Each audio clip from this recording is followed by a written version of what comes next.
Today we'll talk about highest common factor, also known as greatest common divisor. Before we start, can you tell me HCF of 945 and 1575? Most students start finding prime factors of each term, but competitive exam don't give you that time.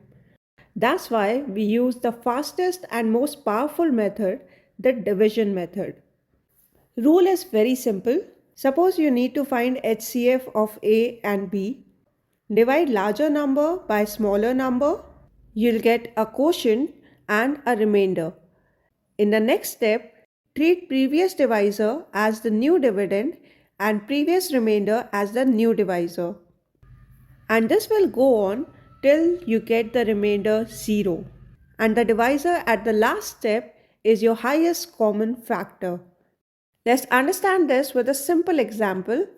If you have to find HCF of 24 and 40, divide 40 by 24, the quotient become 1 and remainder 16. In the next step, treat 24 as dividend and 16 as divisor. So 24 division 16, quotient is 1, remainder 8. Again 16 division 8, quotient 2, remainder 0. Once you get remainder as 0, the divisor, in this case 8, is your highest common factor. This theorem works best for larger number.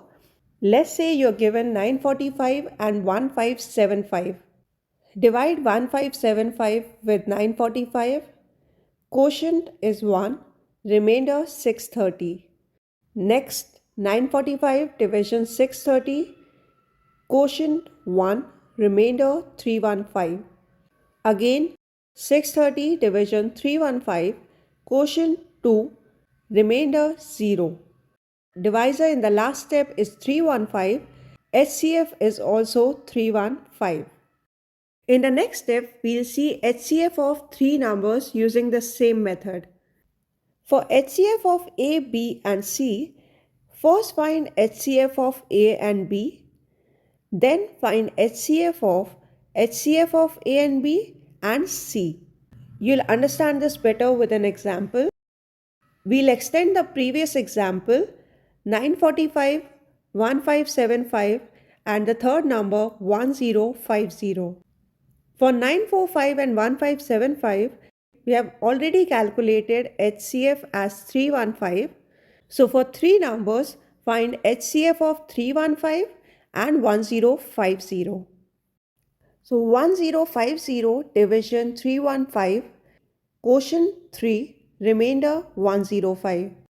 315 division 105, quotient 3, remainder 0. Therefore, HCF of these three numbers is the last divisor 105. Always use this method for large numbers and faster calculations.